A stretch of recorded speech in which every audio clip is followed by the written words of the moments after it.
ராமனுக்கு வாலியும் சுக்ரீவனும் சண்டை போட்டுன்னு இருக்கிறச்சே அவள் 2 பேருக்கும் அடையாளம் தெரியல.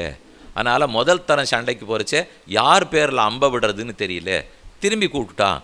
சுக்ரீவன் வந்தான். நான் மாட்டுக்கு ஒளிஞ்சின்னு இருந்தேன். என்னை கிளப்பி விட்டு போய் சண்டை போடுன்னு சொன்னேன்.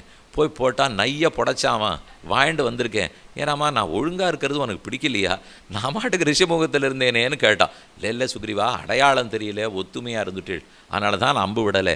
இங்கே வான்னு கஜபுஷ்பிகான்னு பக்கத்தில் பூ, அந்த பூ எடுத்து ஒரு மாலையாக தொடுத்துட்டு லக்ஷ்மணனை விட்டு போட சொல்கிறார். போட்டான். போன உடனே ஜெயிச்சிடுச்சு. இன்னும் இப்போ தான் ராமனுக்கு வித்தியாசம் தெரியும். ஏற்கனவே யார் வாலி யார் சுக்ரீவன் தெரியாதா? இன்னொன்று, ராமனுக்கு தெரிஞ்ச வில்வித்தைக்கு ஆளை பார்த்து அம்பு விட வேண்டிய தேவையே இல்லை. அர்ஜுனனே விடுறான். இதுக்கு மேலே ராமன் விடுறதை பற்றி என்ன பேச்சு? எங்கேயோ கண்ணை வச்சுருந்து எங்கே வேணால் விட முடியும். நடந்துதே. சமுத்திரராஜன் பேரில் வில்ல வளைச்சா எடுத்து சமுத்திரம் ஓடி வந்து இல்லை என்ன க்ஷமிச்சுடணும், தேவள்கிட்ட நான் அபச்சாரப்பட்டுட்டேன், நீர் பாட்டுக்கு திடீர்னு வழி விடுன்னு சொன்னால் சர்வேஸ்வரனுடைய சிருஷ்டியின்படி ஜலம் வழி விடாது. அப்படின்னு நீ என்னை படைச்சி வச்சுட்டு நீ வழிவிடுன்னா நான் என்ன செய்வேன்? நெருப்பு குளிர்ந்து இருக்கணும், நடக்குமா? பண்ணாது. கல்லெல்லாம் உருகிண்டே இருக்கணும், நடக்குமா? நடக்காது.